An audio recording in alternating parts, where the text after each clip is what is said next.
Hello guys, मैं Raghavendra Singh RSB mathematics classes में एक बार फिर से आपका स्वागत करता हूं। जैसा कि आप बच्चों जानते हैं, पिछले साइड में हमने सेट नंबर 4 एम बाई को सॉल्व किया था। तो इस बार क्वेश्चन नंबर 3 तक तो शायद सॉल्व हो गया था बच्चों। ठीक है, तो मैं क्वेश्चन नंबर 4 के का से शुरुआत करता हूँ इस वीडियो में।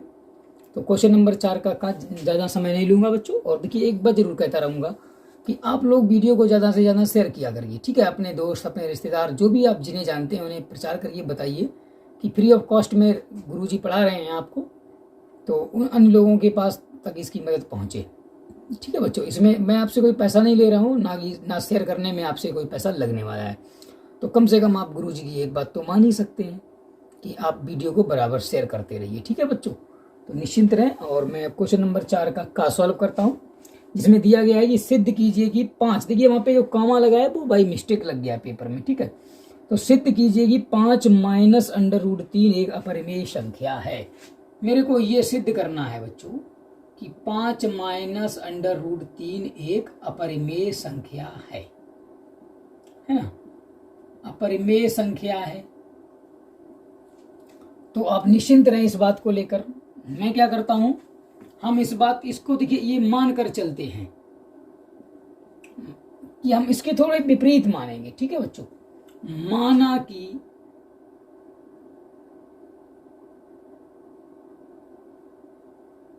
5 माइनस, हाँ चलिए ऐसे नहीं, मैं ऐसे लिखता हूं, माना कि 5 माइनस अंडर रूट 3 एक परिमेय संख्या है। मैं ठीक उल्टी परिकल्पना मानता हूं। ठीक है, परिमेय संख्या है जहां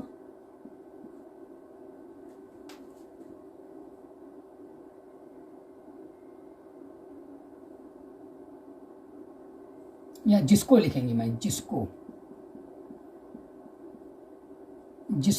P बटे Q के रूप में लिखा जा सकता है।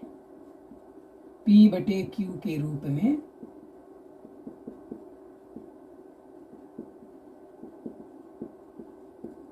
लिखा जा सकता है ना, जहां P Q क्या है, जहां P व Q सह-अभाज्य पूर्णांक है।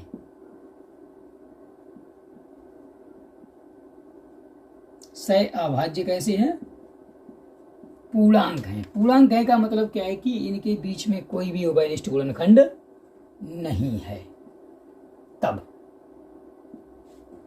मैं क्या करूंगा, इसी को, जब देखिए इसको मैंने पूर्णांक मतलब परिमेय संख्या माना है, तो इसका मतलब मैं लिख सकता हूं इसे P बटे Q के रूप में लिख सकता हूं बच्चों।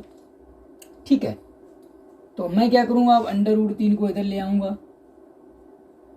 अंडर रूट 3 बराबर क्या हो गया है, 5 माइनस पी अपॉन क्यू, या इसे लिख सकते हैं 5Q minus P upon Q. ठीक है, तो यहाँ पे क्या हो गया, अंडर रूट 3 बराबर 5Q माइनस पी बटे क्यू। अब बात समझिए, यहाँ पे देखिए ये एक पूर्णांक था। पूर्णांक में किसी का भी गुणा कर दें वो पूर्णांक ही रहेगा। ठीक है, अगर पूर्णांक में किसी पूर्णांक का गुणा कर देंगे तो पूर्णांक ही रहेगा। तो ये भी पूर्णांक है, पूर्णांक में से किसी को घटा देंगे तो भी पूर्णांक होगा, और पूर्णांक में किसी का भाग देंगे तो भी पूर्णांक होगा। इसका मतलब क्या हुआ कि पूर्णांक बटे पूर्णांक, यानी पूर्णांक माइनस पूर्णांक, पूर्णांक बटे पूर्णांक। तो ये क्या हुआ, ये तो एक परिमेय संख्या हुई है ना। तो ये क्या है, यहाँ पे मैं लिखूंगा बाकायदा कि P5Q माइनस P एक पूर्णांक है। इसलिए 5Q minus P upon Q भी एक पूर्णांक होगा। पूर्णांक है, जब पूर्णांक है तो इसका मतलब ये एक परिमेय संख्या भी है। प्रत्येक पूर्णांक एक परिमेय संख्या होता है। इसका मतलब क्या हुआ कि 5Q minus P upon Q एक परिमेय संख्या है ना, परिमेय संख्या है।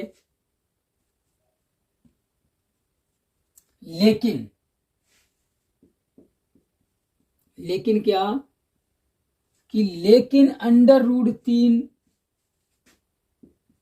एक अपरिमेय संख्या है। कैसी है बच्चों? अपरिमेय संख्या है। ये तो मैं जानता ही ना, अंडर रूट के अंदर कोई पूर्ण वर्ग संख्या हो तभी वो परिमेय होती है, बाकी हर कंडीशन में वो अपरिमेय होती है। तो अंडर रूट 3 एक अपरिमेय संख्या है, लेकिन ये क्या कह रहा है कि जो कि ऊपर वाली अवधारणा का विरोध करती है ना, ये बात इसका मतलब इस वाली बात का ये विरोध करता है। क्योंकि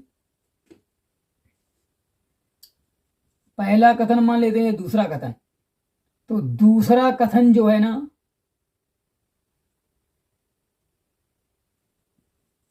समीकरण 1 का विरोध करता है। कैसा विरोध करता है? तो जो मैंने इस संख्या को परिमेय माना, इसका मतलब वो परिमेय नहीं है। इसलिए मेरी अवधारणा, मेरे द्वारा या मेरी अवधारणा या मेरे द्वारा मानी गई अवधारणा कैसी होती है? गलत है। इसलिए 5 माइनस अंडर रूट 3 एक कैसी संख्या है? अपरिमेय है। मैंने परिमेय माना था उसे, इसलिए जो बाद में क्या आई? कंट्राडिक्शन, गलती सामने आई, अपरिमेय है। अतः यहीं पे लिख देता हूं, अतः 5 माइनस अंडर रूट 3 एक अपरिमेय संख्या है। मैंने क्या माना था? परिमेय। मैंने इसको परिमेय माना था, लेकिन धीरे धीरे क्या हुआ कि वो तो अंडर रूट 3 को ही परिमेय बना रहा है, जबकि अंडर रूट 3 एक अपरिमेय संख्या है। ये तो जानते हैं हम लोग, ठीक है, पहले से ही जानते हैं। तो अपरिमेय संख्या है, ये देखिए ये वाली परिमेय बता रही है, जबकि दोनों संख्या कैसी हैं? आपस में बराबर हैं। एक परिमेय बता रहा है, एक अपरिमेय बता रहा है। ये कंट्राडिक्शन क्यों आ रहा है? क्योंकि हमने ऊपर परिमेय मान लिया था।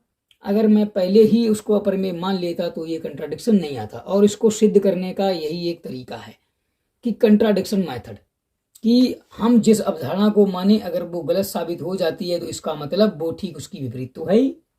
ठीक है बच्चों, जैसे कि एग्जाम्पल है, मैं छिबरामऊ नहीं गया। अगर मैं ये कह दूं कि मैं बेवर गया, तो भी तो यही बात है ना कि मैं छिबरामऊ नहीं गया। तो उसी तरीके से ये एक कंट्राडिक्शन मेथड है कि अगर ये अंडर रूट 3 तो अपरिमेय संख्या है, लेकिन ये वाली तो परिमेय हो गई, तो ये दोनों आपस में गलत हो रही हैं, क्योंकि ये अपरिमेय है, ये परिमेय है, ये गलत हो रहा है। इसका मतलब एक दूसरे का विरोध हो रहा है। विरोध इसीलिए हो रहा है क्योंकि हमने ऊपर परिमेय माना था, इसलिए वो परिमेय नहीं है। कैसी है? अपरिमेय है। ठीक है बच्चों, इस तरह क्वेश्चन नंबर 4 का सोल्व होता है। बात करते हैं क्वेश्चन नंबर 4 की खा की। चलिए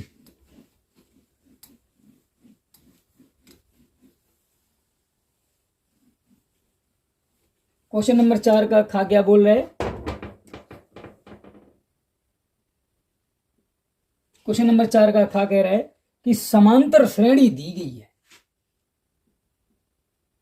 कैसी है? समांतर श्रेणी 6, 13, 20, 27 एंड डॉट डॉट डॉट 216 तक है ना? हाँ 216 तक ये समांतर श्रेणी दी गई है। और वो कह रहे हैं कि का मध्य पद ज्ञात कीजिए। चलिए मिडिल टर्म्स कैसे ज्ञात करें? तो ये मध्य पद का मतलब क्या है? पहले मुझे पदों की संख्या पता होनी चाहिए, उसके बाद मध्य पद निकाला जा सकता है। तो सबसे पहले क्या करूंगा, मैं मान लेता हूं कि इसमें n पद हैं। चलिए माना श्रेणी में पदों की संख्या n है, तब यहाँ पे क्या होने वाला है, a बराबर 6 है, प्रथम पद ये हो गया ना, प्रथम पद। सार्वंतर कितना है, सार्वंतर होता है d बराबर 13 माइनस 6 बराबर 7, है ना। और एक चीज और है, यहाँ पे अंतिम पद भी दिखाई दे रहा है, अंतिम पद l बराबर है 216। तो n का, और मेरे से क्या है, मैंने को ना n बराबर पूछा गया पदों की संख्या, तो मैं क्या करूंगा, यहाँ पे एक फार्मूला होता है, सूत्र, क्या सूत्र है, l बराबर होता है a plus n minus 1 d से। तो l का मान हो गया 216, a का मान है 6 प्लस n माइनस 1 इंटू 7। तो यहां से सॉल्व करेंगे तो क्या हो जाएगा, इधर आएगा ना तो 210 प्लस हो जाएगा 7n माइनस 7, यहाँ पे बराबर रहेगा ऐसे। तो ये क्या हो गया है, अगली स्टेप में यहां से 217 बराबर 7n, यहां से n बराबर हो जाएगा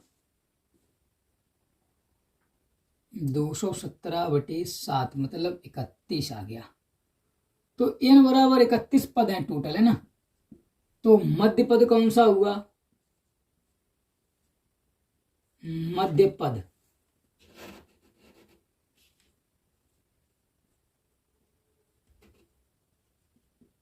तो मध्य पद होने वाला है 31 प्लस 1/2, मतलब 16वां पद। 16वां पद तो मध्य पद हो गया है, तो 16वां पद निकालेंगे कैसेंगे, तो टी एन बराबर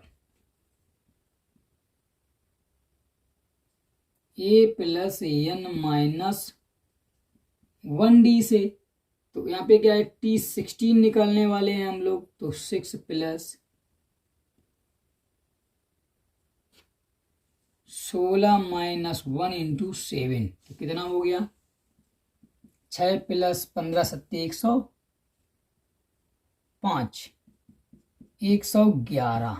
तो इस श्रेणी का जो मध्य पद है वो आंसर है 111 समझिए, या 16वां पद।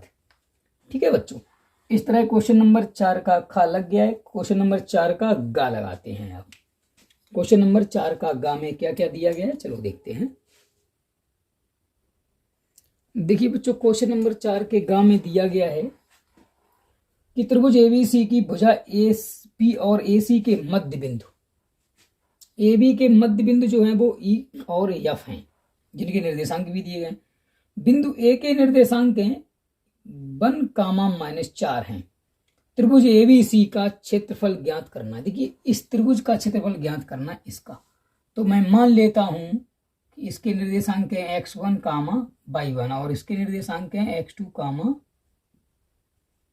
y2। ठीक है, और वो क्या कह रहा है, देखिए ये बात भी दी गई है उसमें, ए बी व AC के मध्य बिंदु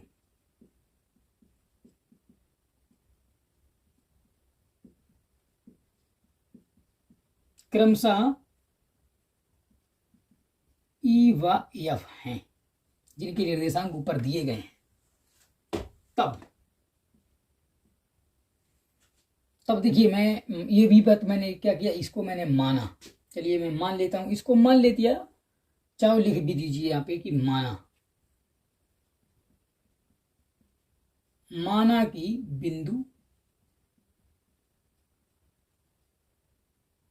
B के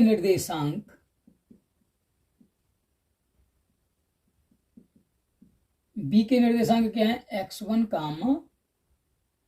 y1 व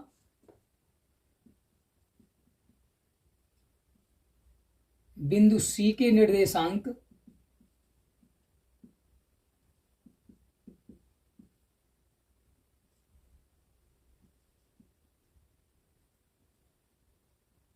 x2, y2 है ना, इस तरह से। तब ई के निर्देशांक किसके बराबर होंगे?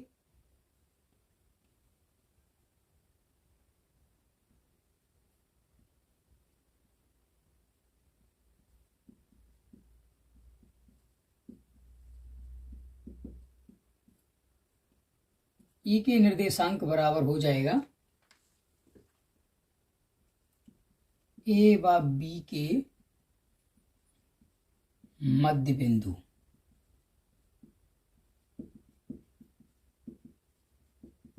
के निर्देशांक है ना। चलिए बात करते हैं। ये हो जाएगा 2, -1।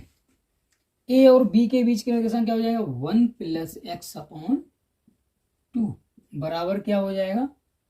-4 + x1 है ये y1/2। तब तुलना कर लेंगे। तब 1 + x1/2 बराबर 2। तो यहां से क्या हो जाएगा? x1 बराबर हो जाएगा 4 - 1, मतलब x1 बराबर हो गया 3। ठीक है। तथा यहीं पे बात करते हैं। -4 + y1/2 बराबर -1। तो यहां से y1 बराबर क्या होने वाला? -2 + 4 प्लस का 2 -2 + 4 है ना। तो y1 बराबर हो जाएगा +2। इस तरह से इसके निर्देशांक हो गए हैं। x1 y1 मिल गया है। ठीक है बच्चों। इसी प्रकार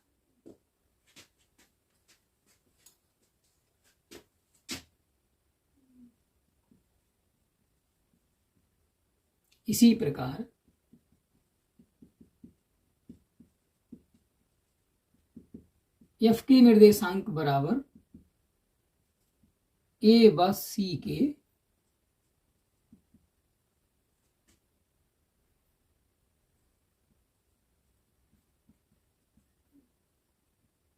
मध्य बिंदु के निर्देशांक है ना। तो क्या होने वाला है? यहां पे लगा दे। ठीक है। तो f के निर्देशांक है 0,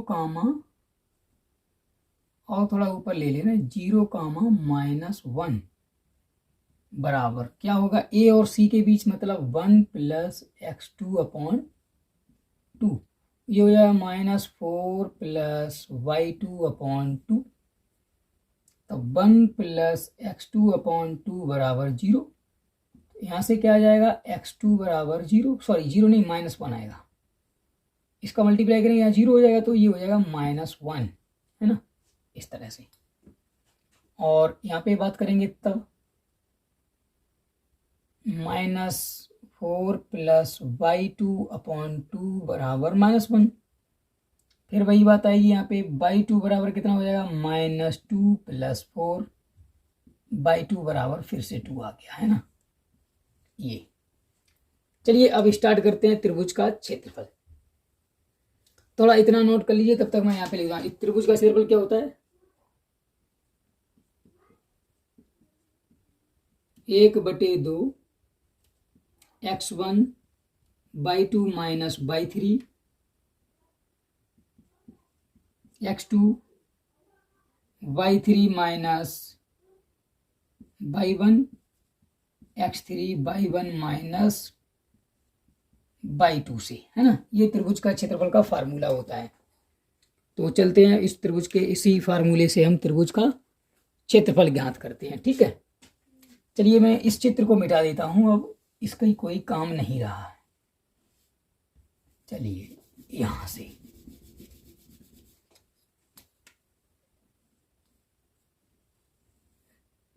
ठीक है, इसमें लगा देते हैं। तो ये क्या होगा? त्रिभुज का क्षेत्रफल बराबर 1/2 x1 का मतलब है 3, y2 - y1 2 माइनस, तो मतलब 2, सॉरी y2 - y3 है, तो 2 -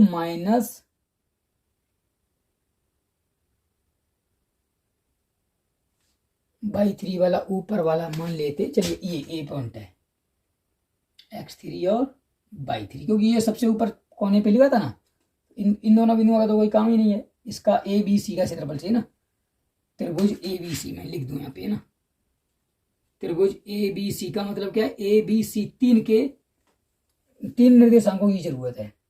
तो 3/2 माइनस मतलब 2 माइनस -4, 2 माइनस -4, ये हो जाएगा इस तरह से, ऐसे, प्लस x2 का मतलब है -1, तो ये हो जाएगा -1 /3 माइनस /1, /3 का मान है -4, /1 का मान है, ये इधर कहीं था, 2, -2, प्लस x3 तो क्या है, x3 का मान है 1 इंटू /1 माइनस /2, तो 2 माइनस 2 बराबर 0, तो 1/2, 3, ये देखिए रेड घन हुए, तो 4 2 6 छतियो 18, माइनस ये 4 2 6 माइनस के हो गए, माइनस और 1 प्लस के 6, मतलब ये हो गया 24/2, मतलब 12 वर्ग इकाई। ये इसका आंसर हो गया। वर्ग नहीं लिखूंगा मैं, सिर्फ 12 इकाई लिखूंगा, कुछ भी हो सकता है, सेंटीमीटर और, ठीक है। तो त्रिभुज का क्षेत्रफल होता है ना 12 इकाई, वर्ग में इसलिए लिख देते हैं क्योंकि चूंकि जो भुजाएं हैं ना ज्यादातर वर्ग में ही आता है आंसर, ठीक है। तो कोई दिक्कत नहीं है, क्षेत्रफल हो गया त्रिभुज 12 इकाई। चलिए कोई बात नहीं, क्वेश्चन नंबर 4 का घा सॉल्व हो गया है। बात करते हैं क्वेश्चन नंबर 4 का घा।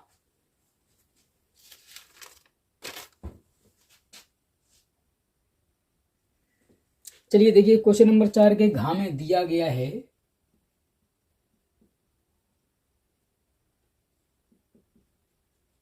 साइन थीटा बराबर दिया गया है 4/5, और मेरे से मान पूछा गया है 4 tan theta minus 5 cos theta sec theta plus 4 cot theta. देखिए बहुत ही कठिन सवाल नहीं है, बस थोड़ा सा आसान, बिल्कुल इजी क्वेश्चन है। देखिए मैं यहाँ पे बनाता हूँ ये इस त्रिभुज को, ये क्या है, कुछ भी मान लेते हैं, ए बी सी, ये एंगल है मेरा थीटा, तो ये हो जाएगा एल, ये हो जाएगा ए, ये हो जाएगा के।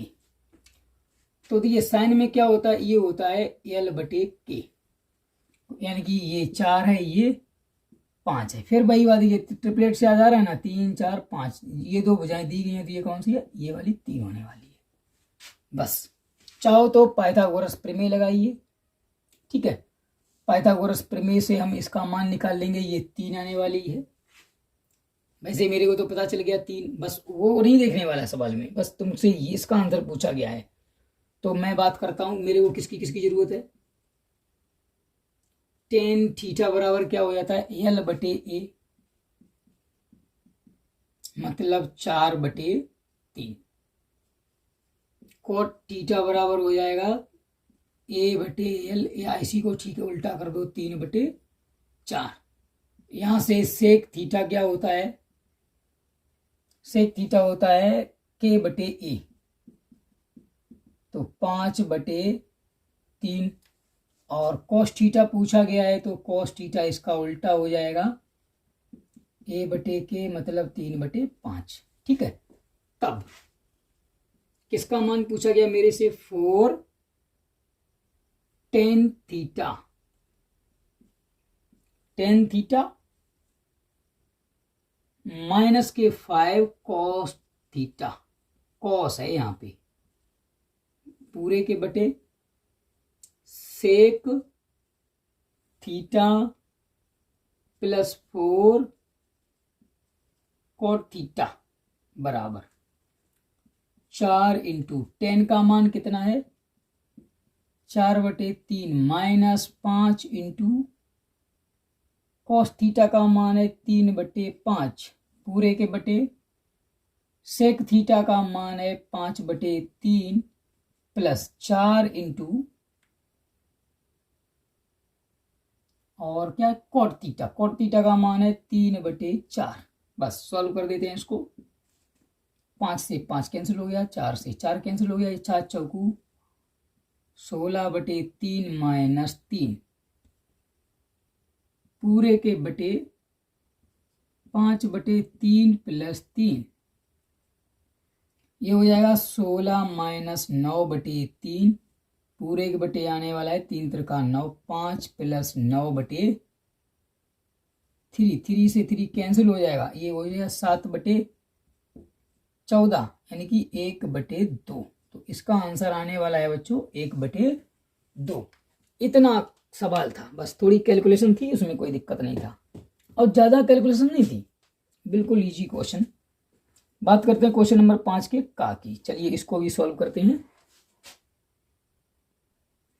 देखिए बच्चों क्वेश्चन नंबर 5 में कहा गया है कि 2x प्लस 3y बराबर 7, मैं इसको लिख लेता हूं माइनस के साथ बराबर 0, इक्वेशन नंबर 2 है ना। वाह, अगला क्या है 6x 5y माइनस 11 बराबर 0, इक्वेशन नंबर 2 है ना। तो यहां से मैं क्या करूंगा, इसकी तुलना करेंगे a1x plus b1y plus c1 बराबर 0, और यहां से क्या हो जाएगा a2x plus b2y plus c2 बराबर 0 से तुलना करने पर, तो यहां से क्या हो जाएगा a1 बराबर 2,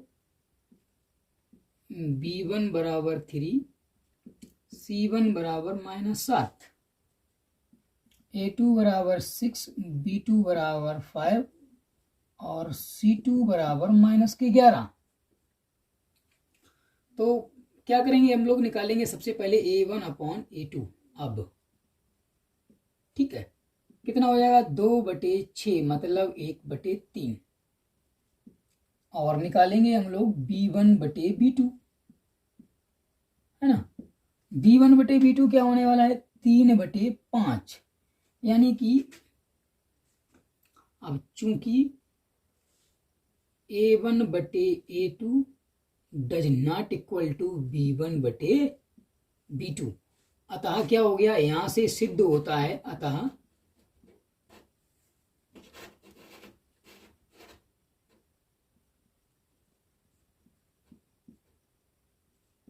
समीकरणों 1 व 2 के हल कैसे होंगे, अद्वितीय। ये तो सिद्ध हो गया। उसके बाद उसने बात करी है वज्रगुणन विधि की, ठीक है। तब वज्रगुणन विधि क्या है, पहली बात आप समझो उसको।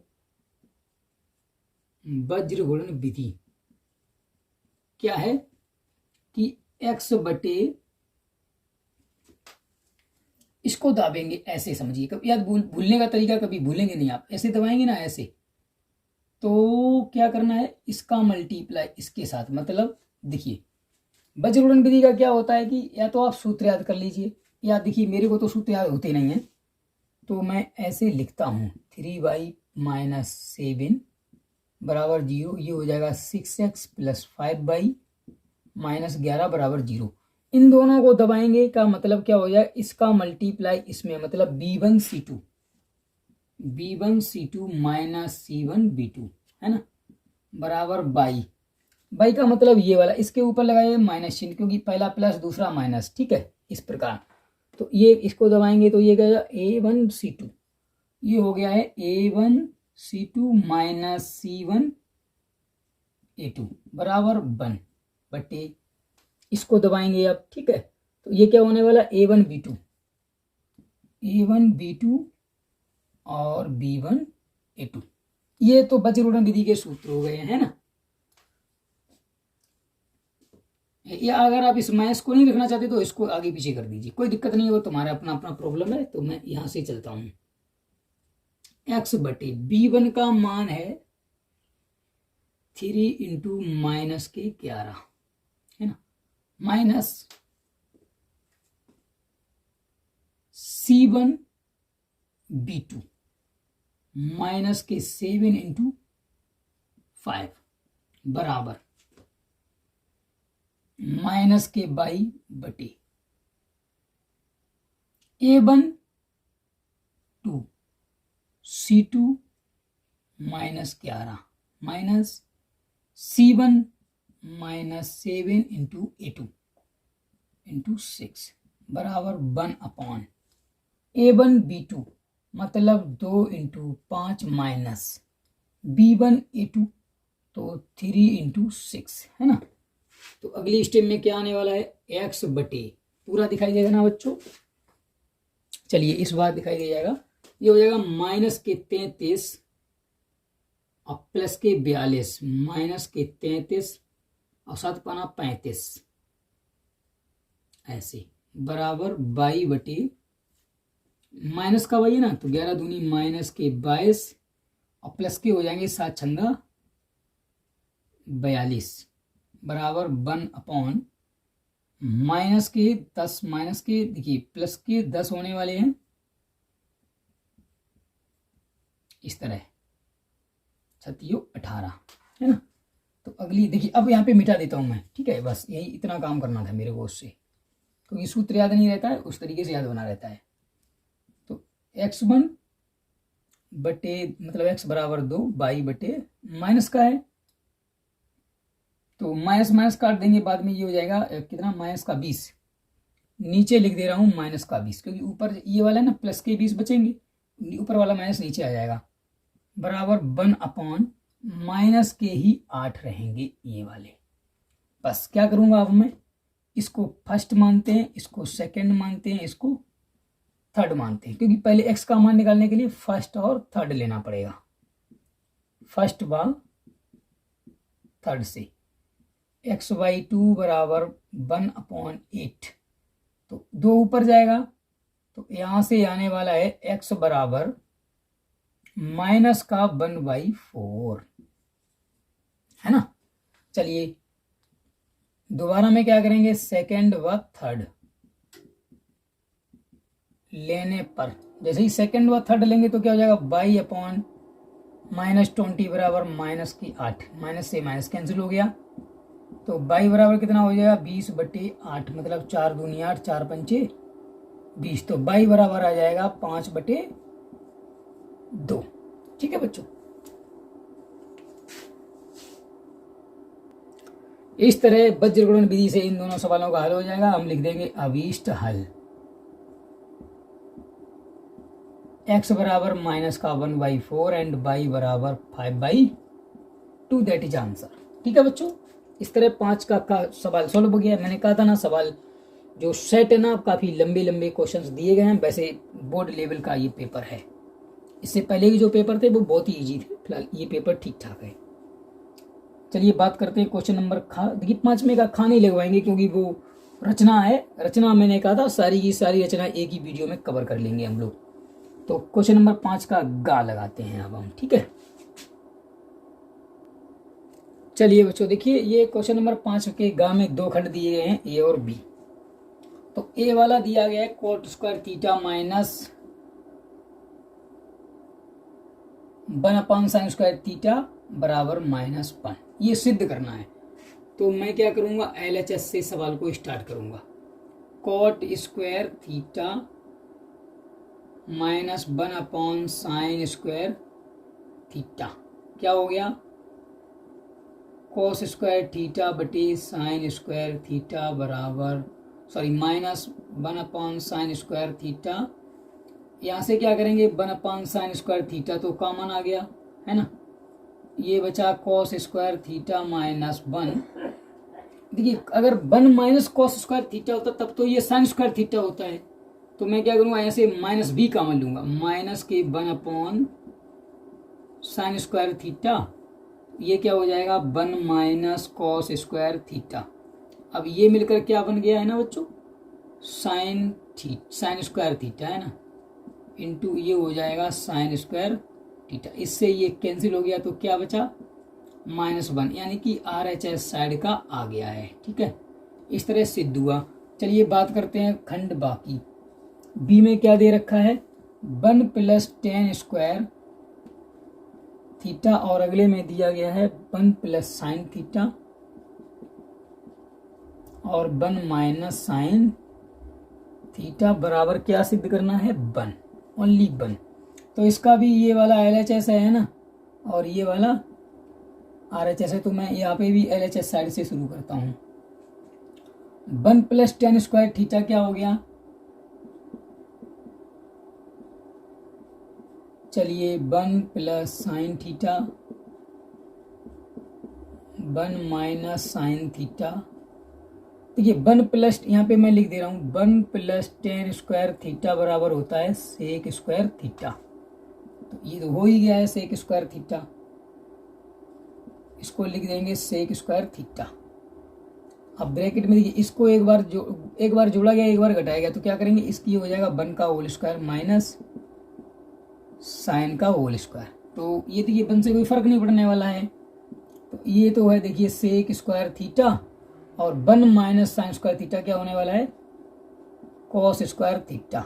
अब देखिए कॉस स्क्वायर थीटा है तो इसको मैं तोड़ दूंगा, 1/cos square theta into cos square theta. चूंकि देखिए यहाँ पे क्या, क्योंकि सेक स्क्वायर थीटा बराबर होता है 1/cos स्क्वायर थीटा, ये भी सूत्र है ना, ये सभी सूत्र यूज करे हैं हम लोगों ने।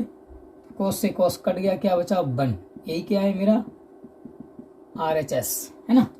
इस तरह ये सवाल भी सॉल्व हो गया। क्वेश्चन नंबर 5 का घ सॉल्व हो गया। ठीक है, बात करते हैं क्वेश्चन नंबर 5 का घ, जिसमें टेबल दी है बच्चों। तब तक मैं टेबल बना लेता हूं, उसके बाद इस सवाल को लगाएंगे।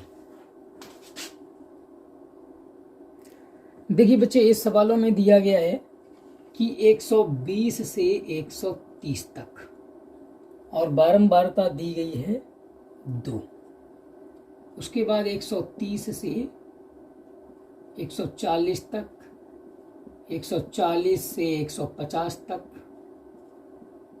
150 से 160 तक, 160 से 170 तक, इस तरह। इसकी ये बारंबारता दी गई 2, फिर 8, फिर 12, फिर 20 और फिर 8 है ना। बहुत ही ईजी है, ज़्यादा कठिन नहीं है, बस इतना तो दिया ही गया है बच्चों। तो मैं क्या करने वाला हूँ, इसमें मात्र एक कॉलम और लेने वाला हूँ नीचे, जिसमें क्या करेंगे हम लोग, इनको योग करके लिखेंगे। ये देखिए बारंबारता को F से डिनोट करते हैं, तो ये हो जाएगा सिग्मा F बराबर कितना है, जोड़ लेते हैं 20, 8, 28, 12, 40, 10, 50। यहाँ पे क्या करने वाले हैं हम लोग, योग है ना। मध्यमान का मतलब है इन दोनों के बीच का मान, 120 130 के बीच में आएगा 125, उसके बाद 135, उसके बाद 145, 155, 165 है ना, ये आ गया। अब देखिए इसका मान निकालने वाले हम लोग UI भी लिख देते हैं यहाँ पे कभी कभी। चलिए इसका मतलब क्या होता है, देखिए मैं इसको मानता हूं A, और H का मान क्या होता है यहाँ पे, H बराबर होता है 130 माइनस 120 बराबर 10। ये हो गया H का मान। तो क्या करने वाले हैं हम लोग, पहले तो A माइनस एक्स, A का मतलब क्या है, ये इसमें से इसको घटाएंगे। 125 में से 145 गया, माइनस का 20 बचा, माइनस के 20 में 10 का भाग देंगे तो माइनस का 2, यहाँ पे माइनस का 1, यहाँ पे 0, यहाँ पे 2, सॉरी यहाँ पे 1 आएगा। इसमें से इसको, अब की बार इसमें से इसको घटाएंगे, ठीक है, ये 2 आने वाला है। ये कौन सी विधि लगा दी हमने, विचलन विधि, ताकि हमें मुझे ज़्यादा बड़े बड़े गुणा ना करने पड़े। ठीक है, इनका मल्टीप्लाई, इसका मल्टीप्लाई, इसका मल्टीप्लाई, इसका मल्टीप्लाई करते तो बहुत लंबा हो जाता, जोड़ने के बाद भाग भी लंबा चौड़ा देना पड़ता। तो इससे क्या करने वाले हैं हम लोग, बस कुछ नहीं, अब इन दोनों का गुणा करेंगे। ये हो जाएगा माइनस का 4, माइनस का 8, ये हो जाएगा 0, 20 एकन 20, 8 दूनी 16। तो यहाँ से मैं क्या करने वाला हूँ, सिग्मा F इंटू UI निकालने वाला हूँ। कितना मिलने वाला है, 4, 8, 12 घटा देंगे तो यहाँ पे 4, 24 बचा है ना। तो अब मेरे पास देखिए x बार मतलब समांतर माध्य क्या होगा, माध्य पूछा गया, हाँ, माध्य बराबर सूत्र होता है x बार बराबर होता है A plus H U bar. U बार का मतलब क्या है, देखिए U बार का मतलब होता है sigma F cross U upon sigma F, है ना। ये बार U बार का मतलब क्या है, U के पदों में समांतर माध्य। तो चलिए मैं लिख देता हूँ यहाँ पे, ए का मतलब है 145 प्लस एच का मतलब है 10 इंटू यू का मतलब ये वाला होने वाला है सिग्मा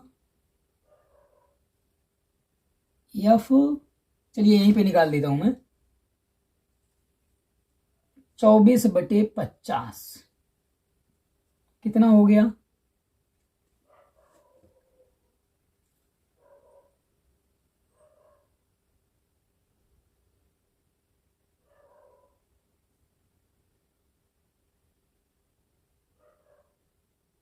5 चौकू 20, पूरा पूरा चला जाएगा भाग, और 5 अट्ठे 40, यानी कि ये 0.48 उत्तर आने वाला है यहाँ से। तो ये क्या हो गया, 0.48, 10 से गुणा करेंगे दशमलव हट जाएगा, तो ये कितना हो गया है बच्चों, 149.8। बस यही मेरा आंसर हो गया है, कोई दिक्कत नहीं है इसमें, ठीक है। और देखिए इस काम को भी आप यहाँ पे पहले कर लीजिए, नहीं तो चाहे तो यहाँ पे सूत्र को ही खोल सकते हैं, ठीक है। इस तरह आंसर सवाल लग गया है। वैसे देखिए विचलन विधि बच्चों को कठिन लगती है, मैं आपको एक बिल्कुल सजेस्ट करना चाहता हूँ, आप जब भी बड़ी संख्याएं दी जाएं सवाल में, तो आप हमेशा विचलन विधि का ही प्रयोग करें। विचलन विधि बिल्कुल आसान विधि है, आपको गुणा भाग नहीं ज्ञाना करना पड़ता। देखिए कितना लंबा चौड़ा गुणा भाग करना होता था, और बिल्कुल इजी क्वेश्चन इजी तरीके से लग गया, ठीक है। तो विचलन विधि जब बड़ी बड़ी संख्याएं दी जाए तो यूज कीजिए उसे विचलन विधि से, ठीक है। चलिए इसके बाद क्वेश्चन नंबर बात करते हैं, क्वेश्चन नंबर 6 की, और आगे बढ़ते हैं। क्वेश्चन नंबर 6 का क्या बोल रहे हैं, नाव के बारे में। देखिए बच्चों क्वेश्चन नंबर 6 का में क्या बोल रहे हैं कि एक नाव की स्थिर जल में चाल, है ना, नाव की स्थिर जल में चाल कितनी दी गई है, 8 किलोमीटर पर आवर, है ना, दी गई है। और क्या बोल रहे हैं कि यह धारा की दिशा में 22 किलोमीटर की ओर धारा की चाल। तो मैं क्या करता हूं, माना की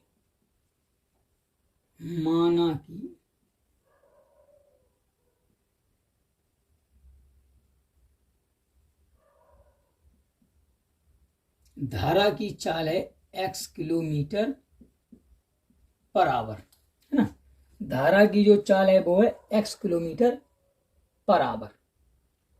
तो धारा की दिशा में कुल चाल कितनी हो जाएगी,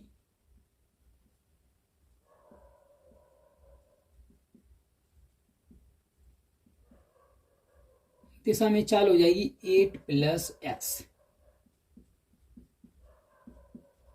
किलोमीटर पर आवर, है ना। और धारा के विपरीत दिशा में, चलिए धारा की दिशा में चाल तो पता चल गई है, तो धारा की दिशा में कितनी दूरी चलेगी, सवाल बोल रहा है कि 22 किलोमीटर धारा की दिशा में। तो देखिए अब आगे एक बात लिखते हैं, धारा की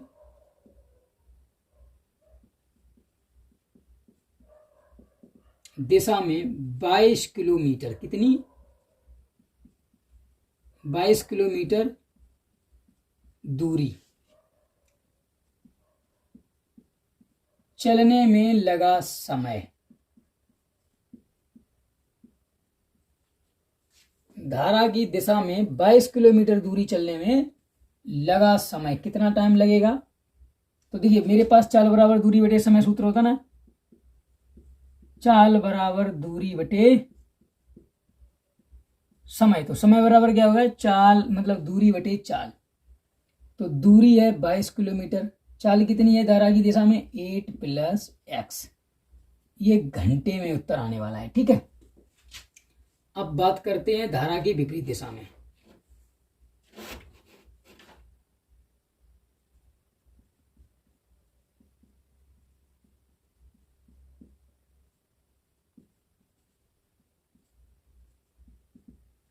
धारा के विपरीत दिशा में चाल कितनी हो जाएगी,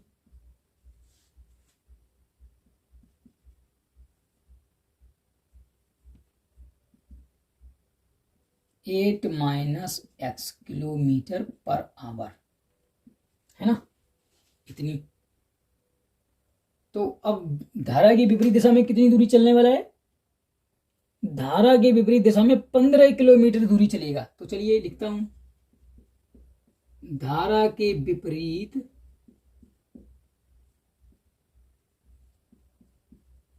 15 किलोमीटर दूरी चलने में लगा समय कितना हो जाएगा? 15/8 माइनस x घंटे। ठीक है, तब प्रश्नानुसार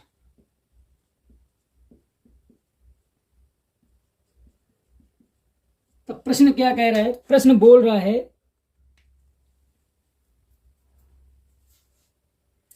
कि धारा की दिशा में 22 किलोमीटर और धारा के विपरीत दिशा में 15 किलोमीटर जाने में 5 घंटे का समय ले सकती है। ठीक है, 5 घंटे का समय लगता है, मतलब ये जो समय है ना वो दोनों का योग कितना है? 5 घंटे। तो 22/8 plus x plus 15/8 minus x बराबर कितना हो जाएगा? 5 घंटे। ठीक है, तो यहां से सॉल्व करेंगे हम लोग। 22 × 8 minus x plus 15 × 8 plus x बराबर क्या होने वाला है? ये हो जाएगा 5 × 8 का स्क्वायर माइनस x का स्क्वायर। तो 8 दूनी 16 और 1 17 है ना, माइनस के 22x प्लस 15 8 120 प्लस 15x बराबर कितना होने वाला है? 64 पंचे 30 320 माइनस x स्क्वायर है ना।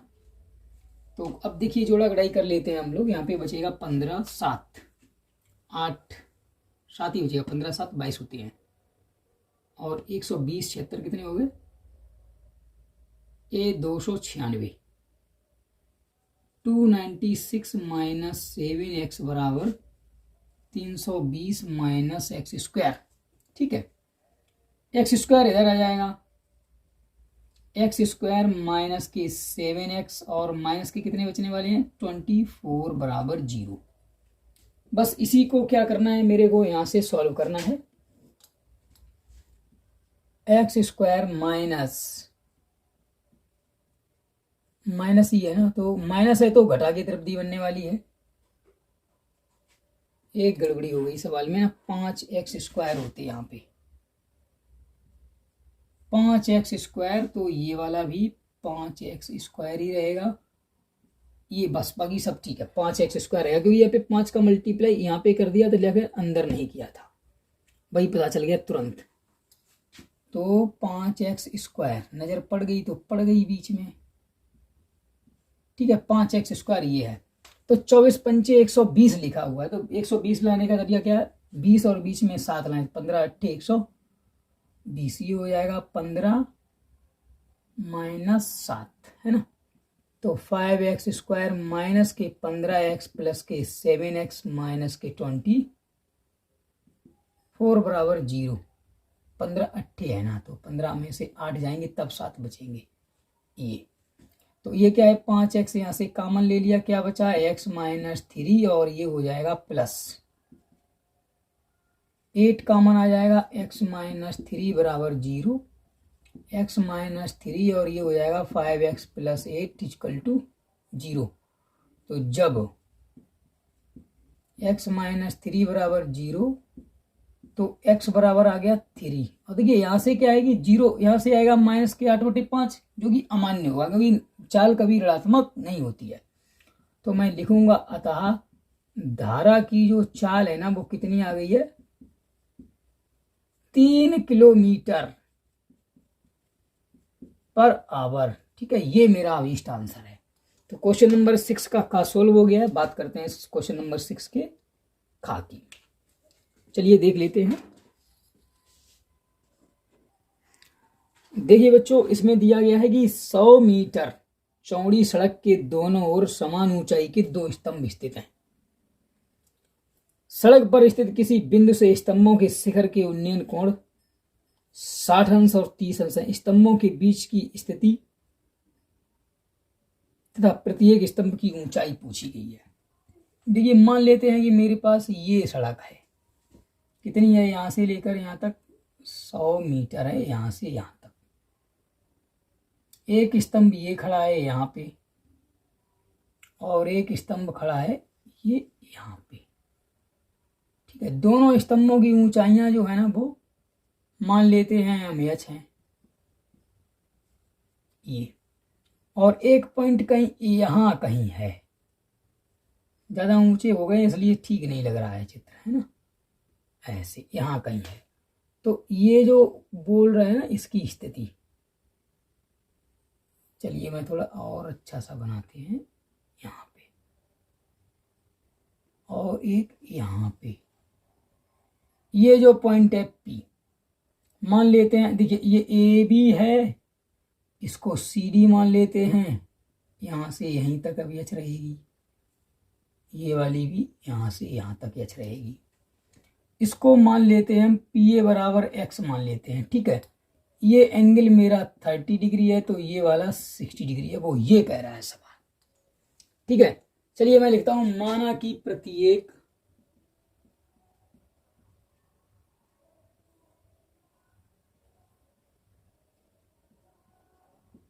स्तंभ की ऊंचाई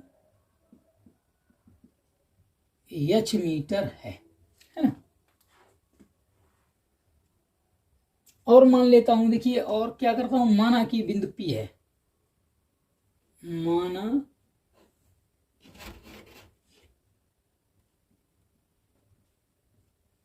सड़क के बीच बिंदु P है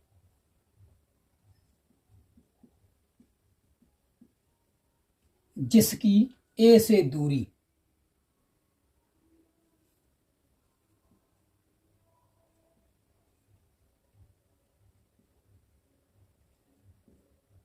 स्तंभ ए बी से दूरी x मीटर है ना। तब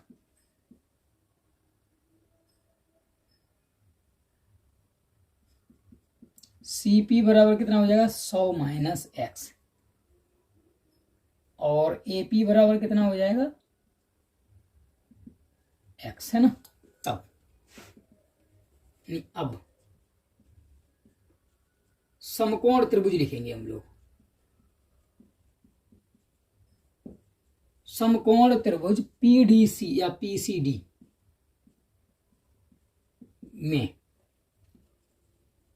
tan 30 डिग्री बराबर कितना हो जाएगा, देखिए ये 90 डिग्री है, ये 90 डिग्री है, तो tan बराबर क्या होता है, L बटे ए, और ये वाला एंगल है तो ये लंब हो जाएगा, तो h बटे ये जो दूरी है ना ये कितनी रहेगी, 100 माइनस यहाँ से यहाँ तक, तो ये हो जाएगी h बटे 100 माइनस एक्स। इक्वेशन नंबर अभी नहीं मान रख लेते हैं इसको, 1/√3 बराबर h बटे 100 माइनस एक्स। इसको ऊपर पहुंचा देंगे तो ये क्या हो जाएगा, 100 माइनस एक्स बराबर h√3। तो यहाँ से क्या हो जाएगा x, ये हो जाएगा 100 माइनस √3h बराबर x। Equation number 1। पुनः चलेंगे कौन से समकोण त्रिभुज में, दूसरे वाले में। पुनः समकोण त्रिभुज PAB में,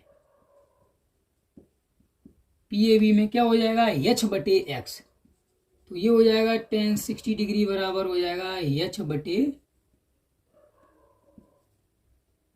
एक्स, है ना। तो ये है √3 बराबर h अपॉन एक्स, या x बराबर हो जाएगा h अपॉन √3। तो ये दोनों ऐसे हैं, समीकरण 1 व 2 से बराबर होंगी। समीकरण 1 व 2 को बराबर क्यों करेंगे, क्योंकि देखिए ये भी x का मान है और ये भी x का मान है, ये दोनों बराबर होने चाहिए। तो बराबर करने पर या इतना ही लिख देंगे हम, समीकरण 1 व 2 से बस काम हो जाएगा। 100 माइनस के √3 h बराबर h बटे √3, ये h वाला इधर आ जाएगा तो क्या बचेगा, h √3 3 plus H under root 3 बराबर 100। पूरा दिखाई देगा ना अभी? चलिए दिखाई दे रहा है। तो यहाँ से क्या हो जाएगा, अंडर रूट का इधर मल्टीप्लाई करेंगे तो ये हो जाएगा एच प्लस 3h बटे बराबर हो जाएगा 100 अंडर रूट 3। तो यहाँ से हो जाएगा एच बराबर 100 अंडर रूट 3 बटे 4, मतलब 25 अंडर रूट 3 मीटर। ठीक है, तो ये तो प्रत्येक स्तंभ की ऊंचाई आ गई। अब मेरे को x का मान और मिल जाए, तो x का मान क्या है कि मैं यहीं पर रख दूंगा h अंडर रूट 3 का मान। समीकरण 2 से क्या करेंगे, x बराबर 25 अंडर रूट 3 बटे अंडर रूट 3, ये कट गया तो क्या बचा 25 मीटर, है ना। अतः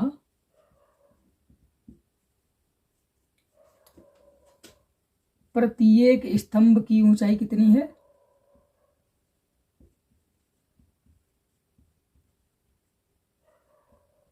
प्रत्येक स्तंभ की ऊंचाई है 25 अंडर रूट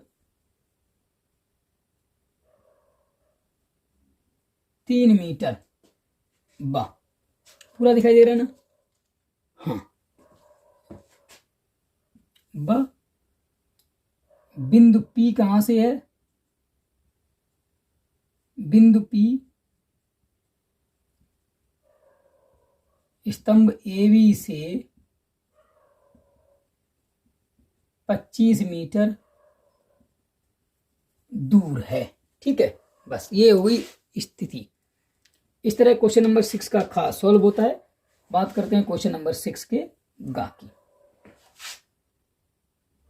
क्वेश्चन नंबर 6 के गा में बोल रहा है कि 10 सेंटीमीटर ऊंचाई और 6 सेंटीमीटर आधार त्रिज्या के एक ठोस लंबवृत्तीय बेलन में से समान ऊंचाई और समान त्रिज्या वाला एक लंबवृत्तीय शंकु काट लिया जाता है।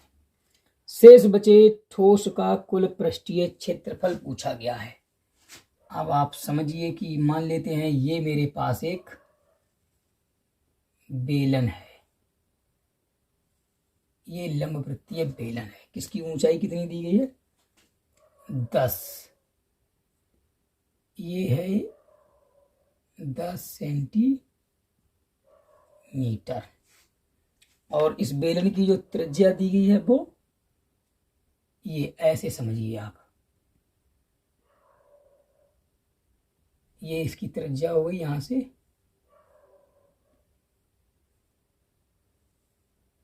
ऐसा बेलन था, ऐसे। ठीक है, वो क्या कह रहा है कि यहां से एक शंकु काटा गया है कुछ इस प्रकार, ऐसे इस तरह का चित्र बनेगा। ये यहां से यहां तक है 6 सेंटीमीटर।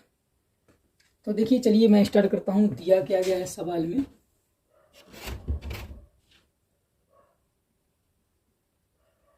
दिया है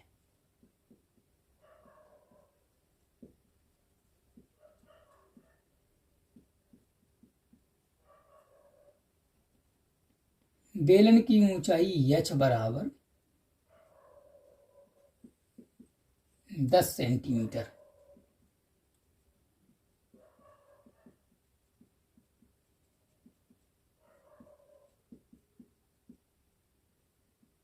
बेलन के आधार की त्रिज्या हो जाएगी 6 सेंटीमीटर। ठीक है, अगर बेलन के आधार की त्रिज्या है तो ये देखिए जो शंकु काटा जाएगा ना, तो शंकु के आधार की त्रिज्या भी वही रहने वाली है, क्योंकि समान शंकु के आधार की त्रिज्या रहनी है। शंकु की ऊंचाई भी वही रहेगी, है ना। तो ये जो है ना वही शंकु की ऊंचाई भी है। चलिए बात करते हैं। तो क्या करेंगे हम लोग, हमसे पूछा गया है तो शेष बचे ठोस का कुल पृष्ठीय क्षेत्रफल पूछा गया है। चलिए, तो पृष्ठीय क्षेत्रफल का मतलब क्या है, ये देखिए जो शंकु का होता है पाई आर एल, ये हो गया। ये बेलन का जो बारी बारी होता है इसे लिखते हैं 2 पाई आर एच, और ये हो जाएगा पाई आर स्क्वायर। तो देखिए यहाँ पे मैं लिखता कि पहले तो क्या करना है मेरे को,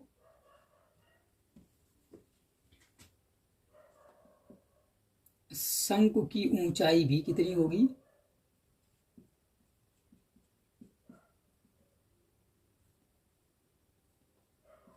ऊंचाई एच वो भी होगी 10 सेंटीमीटर। तब तिर्यक ऊंचाई कितनी हो जाएगी, शंकु की है ना तिर्यक ऊंचाई, तिर्यक ऊंचाई हो जाएगी एल। क्या होता है अंडर रूट के अंदर R square plus H square. ये कितनी होने वाली है, आर का मतलब है 6 प्लस 10 का होल स्क्वायर बराबर 136, या इसे लिखा जाएगा 136 को लिखा जाएगा 136 के गुणनखंड काट देते हैं, ठीक है। 6 8 2 17, बस एक ही जोड़ा बनेगा, तो इसको लिखा जाएगा 2 अंडर रूट 34 सेंटीमीटर, है ना। तो अब देखिए जो मैंने इस संग को काट के गया, इस संग को काट के निकाल दिया जाएगा। जब निकाल दिया गया ना तो मेरे पास कैसी इलाका बचेगा, इस तरह का, ऐसा और ऐसा बचेगा। तो मेरे को इसका वक्र पृष्ठ बताना है, ये जो किनारे किनारे जो भी होता है वक्र पृष्ठ। तब क्या करेंगे हम लोग, शंकु काटने के बाद, है ना,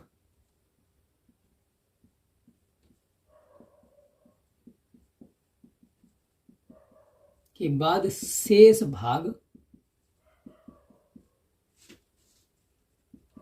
का पृष्ठीय क्षेत्रफल क्या होने वाला है,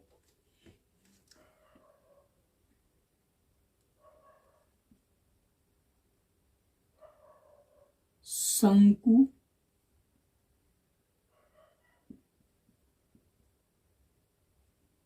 का वक्र पृष्ठ, है ना, प्लस बेलन का वक्र पृष्ठ प्लस बेलन के एक आधार का। ये तो कट के निकल ही गया है बाहर, है ना, तो इस पर जो है वो बोलेगा बेलन के एक